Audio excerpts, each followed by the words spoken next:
E aí galera, tudo certinho? Começando aqui mais um vídeo de revisão de conceitos com vocês. Desculpa a minha voz, tô um pouco aí gripado e adoentado, tá? Mas ó, nessa aula 3 do capítulo 4 a gente viu a definição por completo do espelho esférico, tá? Foi o que a gente estudou de forma geral e de forma completa, perfeito? E o que são, né, na verdade, esses espelhos esféricos? São espelhos o qual o formato deles lembra uma esfera, tá? E se a gente interagir com a parte de dentro desse espelho ou com a parte de fora desse espelho, a gente vai ter dois tipos de espelhos esféricos, tá? Foi o que a gente estudou em nossa aula, tá? Então, os espelhos esféricos são dois, tá? Quando a gente interagir com a parte de dentro do espelho esférico, a gente está interagindo com a parte côncava dele, a parte interna. Então a gente chama de espelho côncavo, tá? E quando a gente interage com a face externa, a gente está interagindo com um tipo de espelho convexo, tá? Então os dois tipos de espelhos esféricos são esses dois aí, tá? O côncavo e o convexo, perfeito? Eu quero te lembrar já de antemão, tá? Esses três pontos aqui que eles são fundamentais, obviamente, para os nossos espelhos esféricos, tá? Para o nosso estudo. Esses três pontos são o Czinho, a gente chama de centro de curvatura, esse F a gente chama de foco e V a gente chama de vértice. Vértice é onde o espelho côncavo está e vértice também é onde o espelho convexo vai estar, certo? Então esse ponto vértice aí é o ponto onde os espelhos se concentrarão, tá? Se tu perceber, no espelho côncavo a luz, ela consegue interagir com os três pontos. Então a gente fala que o foco do espelho côncavo é um foco real, porque de fato a gente consegue interagir com ele, tá? No espelho convexo, a luz bate e volta e ela não consegue interagir com os três pontos. A gente fala que esses três pontos estão dentro do espelho convexo, por isso que o foco do espelho convexo é um foco virtual, tá? É muito importante a gente perceber isso juntos. Beleza. Quero te lembrar também que em aula eu até defini com vocês o seguinte, que esse espelho côncavo, ele tem várias funções, várias, mas a função principal dele é ampliar, tá? Ampliar a imagem, certo? A imagem. Ele amplia a imagem justamente fazendo com que a gente consiga ver com mais detalhes um objeto que está de frente a um espelho côncavo. Lembrando que o espelho côncavo ele tem várias funções, como a gente definiu em aula, mas a principal função dele é ampliar a imagem, ela sendo virtual, ou seja, dentro do espelho, eu consigo olhar para essa imagem, vê-la dentro do espelho e consigo também ter mais detalhes dessa mesma imagem, tá? Então é bem importante essa principal, né? Não única, mas a principal função do espelho côncavo. Quando eu falo do espelho convexo, o espelho convexo ele tem uma única função, tá? Essa única função do espelho convexo é diminuir a imagem, tá? Ele diminui a imagem, fazendo com que caibam mais imagens dentro do espelho, ou seja, a gente fala que ele amplia, tá? Amplia o campo de visão, tá? É bem estranho isso, mas ele amplia o campo de visão porque ele consegue diminuir as imagens. Como ele diminui a imagem, ele faz com que mais imagens consigam estar dentro do espelho, cabendo assim mais imagens, porque cada imagem está bem menorzinha, e aí a gente consegue aumentar o campo visual, tá? O espelho côncavo, na sua principal função, tá? Que é ampliar a imagem, a gente tem exemplos usados, por exemplo, em espelho de maquiagem, espelho de barbear. A gente também tem em espelhos de dentistas, tá? Espelhos que toda vez que tu quiser olhar para o espelho e ver a imagem maior e com mais detalhes, tem que ser espelhos côncavos, tá? Espelho convexo, ele é utilizado muito em portarias, em entradas de edifícios, tá? É justamente esse espelho aqui, ó. Esse espelho aqui da imagem, tá? Esse espelho aqui da imagem, ele mostra justamente um espelho convexo. Porque olha como os carros, os postes, até o próprio prédio, ele está bem menor do que ele de fato é. Então, cabem mais imagens dentro desse espelho e aí a pessoa que olhar para esse espelho vai ver uma amplitude visual maior, ou seja, campo visual maior, tá? Ela é muito utilizada em seguranças, perfeito? Tranquilo. E aí, a gente logo em seguida, lembra que em nossa aula, a gente já foi definir o foco dos espelhos esféricos, tá? No espelho côncavo, o foco do espelho côncavo é aquele ponto onde qualquer raio de luz que vier paralelo ao eixo principal, quando bater no espelho, converge para o foco, tá? Isso é inclusive um raio notável, né? E no espelho convexo, a gente viu em aula, né, que todo raio de luz que vier paralelo ao eixo principal, quando bater no espelho, ele vai ser jogado para bem longe do foco, tá? A gente fala que o espelho côncavo, ele tem uma característica convergente. Ele tenta convergir todo raio de luz que chega para o foco, tá? Já o espelho convexo, ele tem uma característica divergente. Ele tenta jogar todo o raio de luz para longe do foco, perfeito? Tranquilo. E aí, essa informação vai ser muito importante para a gente, né? Logo em seguida, tá? Logo em seguida, eu já fui falando, obviamente, dos raios notáveis, tá? E depois foi que eu falei das equações, tá? Eu lembro que os raios notáveis são muito utilizados para a gente poder desenhar as imagens, tá? Lembra que no espelho côncavo e no espelho convexo, a gente tem aí os 4 raios notáveis. Ah, professor, eu tenho que decorar esses raios notáveis? Tem sim, com certeza. Porque tem questões que perguntam, ó, se o raio de luz vier assim, o que acontece com ele após refletir no espelho? Tem muito exercício, tem muita questão que pergunta isso. Então, é bom você dominar os 4 raios notáveis dos dois espelhos, tá? É muito fundamental isso, até porque tu precisa desenhar também as imagens, tá? Eu lembro que em aula eu sempre digo assim, ó, o espelho côncavo ele tem várias funções. O espelho convexo tem uma única função. Então vamos aprender a desenhar as várias funções do espelho côncavo? Só que para desenhar a gente precisava dos raios notáveis, perfeito? Então é por isso que eles são tão importantes. E aí eu desço aqui, ó, e já lembro das formações de imagens, tá? O espelho convexo é uma única formação, tá? Então a imagem, ó, se eu pegar um objeto, independentemente de onde esse objeto esteja, se ele está perto ou se ele está longe do espelho, a imagem sempre vai estar aqui, entre o vértice e o foco. E essa imagem sempre vai ser menor do que o objeto. Por ela estar dentro do espelho, ela quem, professor? A imagem, ela está dentro do espelho, ela é o objeto que está fora e a imagem está dentro do espelho. Essa imagem, obrigatoriamente, ela é virtual. Perfeito? E, obrigatoriamente, também, essa imagem, ela é direita, tá? Ela é de cabeça para cima. Então, toda vez que tu vê esse tipo de imagem aqui no espelho esférico, saiba que esse tipo de imagem só é gerado pelo espelho convexo, virtual, direito e menor, tá? Só o espelho convexo se consegue gerar. Já o espelho côncavo, ele consegue gerar vários tipos de imagens, tá?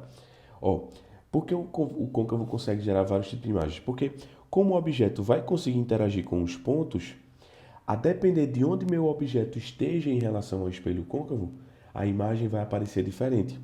No espelho convexo, não. No espelho convexo, independentemente de onde eu colocar meu objeto, a gente sabe que esse objeto dele vai ser gerado uma imagem virtual de direito e menor, porque o objeto ele não vai interagir de jeito nenhum com os 3 pontos aí, vértice, foco e o centro, tá? Ele nunca vai interagir. Então, não depende do objeto. Qualquer canto que o objeto esteja, a imagem sempre vai estar virtual, direita e menor, perfeito? Virtual, direita e menor. E sempre a imagem vai estar entre o foco e o vértice. Já no espelho côncavo, ela vai variar, tá? Quando o objeto... A gente desenhou tudo isso, por isso que eu vou acabar passando até um pouco mais rápido, tá? Mas quando o objeto está antes do centro de curvatura, a imagem está aqui, ó. A imagem está aqui. Ela é invertida, tá? Invertida de cabeça para baixo, né? Ela é menor, visualmente eu já sei que ela é menor. E ela é real. Eu sou porque ela é real mesmo? Porque ela está do mesmo lado que o objeto. O objeto é real. Então, se a imagem está desse mesmo lado em relação ao espelho, então a imagem também é real, tá? Então, a única situação em que a imagem é invertida, menor e real é quando o objeto está antes do centro de curvatura no espelho côncavo, tá? Aí a próxima formação, eu vou colocar agora o objeto sobre o centro de curvatura. Quando eu faço os raios notáveis para desenhar a imagem fica aqui, ó, exatamente embaixo do objeto. E essa imagem ela é real também, porque ela está no mesmo lado que o objeto está. Ela também é invertida porque está de cabeça para baixo. E ela é exatamente igual ao tamanho do objeto, tá? Perfeito. Quando o objeto está entre o centro e o foco, ó, entre o centro e o foco, quando eu desenhar os dois raios notáveis para determinar a imagem, olha onde a imagem aparece. A imagem aparece aqui. Ela novamente é real, porque está do mesmo lado que o objeto. Ela é invertida, toda imagem real é invertida, tá? toda imagem real é invertida e ela obrigatoriamente é maior que o próprio objeto, tá? Se eu colocar agora o objeto sobre o foco, a imagem não vai ser formada, porque a imagem só é formada quando os raios de luz, após baterem no espelho, se encontram. Nessa formação aqui, quando o objeto está sobre o foco, você percebe que os raios de luz eles saem paralelos e nunca se encontram. Então a gente não tem formação de imagem. A gente fala que a imagem, ó, ela é imprópria, tá? E a última formação, que é a mais importante, é justamente quando o objeto está entre o foco e o vértice. E aí, se eu fizer os raios notáveis, eu vou perceber que eles não se encontram no plano real. Mas se eu fizer a projeção deles para dentro do espelho, eles se encontram. Então a imagem está aqui, ó. A imagem é virtual, ela é direita, porque está de cabeça para cima, e ela é maior. A imagem virtual, eu quero que tu preste atenção, foi algo que eu até citei em aula, tá? Mas eu quero que você preste atenção. A imagem virtual é aquela que eu consigo ver dentro do espelho. Então, é justamente essa formação que é o espelho de maquiagem, que é o espelho do dentista, que é quando os objetos que querem ser refletidos pelo espelho estão entre o foco e o vértice. Porque aí o objeto vai ser refletido no espelho e ele vai ser virtual de direito maior. Sendo virtual, significa que ele está dentro do espelho. Ou seja, se eu olhar diretamente para dentro do espelho, eu consigo ver a imagem dentro do espelho, tá? Mas se eu falar da imagem real, olha como a imagem não fica dentro do espelho. Na real, ela não fica dentro do espelho, ela fica fora. Então a gente fala que essa imagem, para ser vista, ela tem que ser projetada. Ela é projetada no solo, projetada numa parede, certo? Projetada como o projetor, tá numa tela, certo? Então são imagens reais. Se eu olhar para dentro do espelho, eu não vejo praticamente nada, eu vejo tudo embaçado, aquela loucura, tá? Numa imagem real. Para ver a imagem real, ela está sendo projetada no chão, na parede, no teto. Ela está sendo projetada em algum canto, perfeito? Tranquilo? Massa. Já a imagem virtual não. A imagem virtual eu consigo vê-la dentro do espelho. Então, por isso que a formação ela é tão importante. Porque eu consigo, de fato, ver a imagem dentro do espelho. Eu consigo, olhando para o espelho, ver com mais detalhes a imagem, porque ela ficou bem maior do que o próprio objeto, tá? É importante vocês guardarem essa informação, tá? Virtual eu vejo dentro do espelho. Perfeito, tranquilo. E aí eu queria falar das equações de uma vez só, tá? Certo? As equações que a gente aprendeu foram basicamente essas aqui, tá? Ó, essa nesse formato aqui, que eu inventei uma frasezinha até em nossa aula, que eu não vou citar aqui, que é uma frasezinha um pouquinho feia, tá? Mas a gente tem aqui, ó, essa formulazinha, tá? Em que ela fala do foco, do DI e do DO, certo? Vamos lembrar que DI, tá? DI é até... Deixa eu apagar só aqui, né? Pra a gente poder... Eu poder escrever em cima mais fácil, tá? Ó, isso aqui é a imagem, tá? Então, o DI é a distância da imagem até o vértice do espelho. Esse é o nosso DI. O DO é a distância do objeto até o vértice do espelho. Isso é o nosso DO, tá? Eu tenho aí ó, o DI e eu tenho o DO, perfeito? E eu também tenho a distância focal, que é a distância do ponto do foco até o vértice, tá? Essa aqui é a distância focal, tá? Então, o DI, o DO e o foco, eles estão aqui, ó, interagindo nessa relação matemática, tá? E eu até quero te lembrar os sinais, tá? O foco, tu sempre vai usar o foco positivo quando estiver trabalhando com o espelho côncavo, tá? O espelho côncavo. Tu sempre vai trabalhar com o foco negativo quando tu estiver trabalhando com o espelho convexo, perfeito? Ou seja, se eu disser a tu que o foco vale 10 centímetros, se estiver trabalhando com o espelho côncavo, aqui na fórmula vai entrar 10 centímetros positivo, tá? Mas se eu estiver trabalhando com o espelho convexo, eu digo a tu que o foco vale, sei lá, 15 centímetros, então no lugar desse foco, tu vai colocar menos 15 centímetros, tá? E sim, a unidade pode ser em centímetros ou pode ser em metros, contanto que todo mundo aqui esteja casando, esteja todo mundo na mesma unidade, perfeito? Tranquilo. Vamos lá para o sinal do DI? Lembra que o DI vai ser positivo quando a imagem for do tipo real, tá? E o DI vai ser negativo quando a imagem for do tipo virtual. Você tem que lembrar desses sinais, tá? Se esquecer os sinais, tu vai acabar errando a questão, tá? Então, por exemplo, se eu digo a tu que a distância da imagem até o espelho vale 28 centímetros, se essa imagem for do tipo real, ou seja, real é invertida, né? Se for do tipo real, tu vai colocar aqui na fórmula o DI 28. Mas se tu estiver trabalhando com um espelho em que gerou uma imagem virtual, então você vai usar aqui menos 28. Coloca com um sinal, tá? Se você já tiver o númerozinho, já coloca com um sinal. Perfeito? Tranquilo. Se você for descobrir, né? Obviamente, se tu for descobrir o teu DI, tu não precisa se preocupar com o sinal, porque tu ainda vai achar o valor do DI, né? Tu não tem o valor dele, então não precisa se preocupar com nada, tá? Mas se você já tiver o valor do DI, tem que se preocupar com o sinal, tá? E o DO, ele também pode ser positivo ou negativo, tá? Positivo se o objeto for do tipo real e negativo se o objeto for do tipo... acabei escrevendo errado aqui, né? Se o objeto for do tipo virtual, tá? Mas eu vou ser bem claro contigo, tá? Ser bem claro contigo. Objeto virtual é muito difícil a gente encontrar nos vestibulares, tá? Então, em 99% dos casos, tu vai trabalhar com um objeto sempre real, perfeito? Sempre real. Outras duas equações que a gente aprendeu foram as equações do aumento linear, tá? Aumento linear é HI sobre HO. HI é a altura da imagem, tá? A altura da imagem. Ou seja, é esse tamanhozinho daqui, por exemplo, ó. É a altura da imagem, tá? Esse é o HI.